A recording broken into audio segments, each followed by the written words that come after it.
Democrats in the Texas House of Representatives were able to block a vote on a controversial election bill by boycotting a legislative session late on Sunday. The Speaker noted the chamber lacked a quorum and gavelled in a recess. A quorum is apparently not present. The point of order is well taken and sustained. The Democratic walkout shortly before a midnight deadline to pass the measure meant the bill would not come back for a vote until the fall.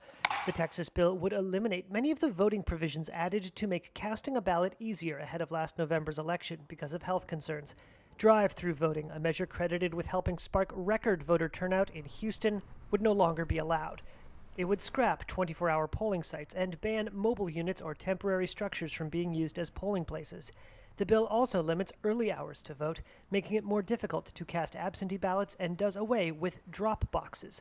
And it prohibits voting on Sundays before 1 p.m., a move critics say is an effort to limit voting drives known as Souls to the Polls, when predominantly black churches shuttle worshipers to vote after morning prayers.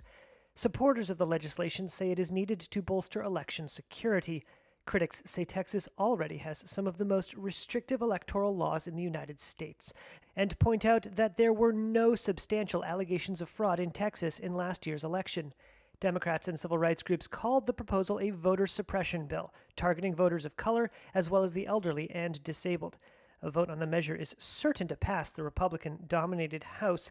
Texas Governor Greg Abbott, who strongly supports the bill, said the bill would be added to a special legislative session planned for this fall. Republican state lawmakers across the country have pursued more stringent voting restrictions following former President Donald Trump's false claim that he lost the 2020 election because of widespread election fraud.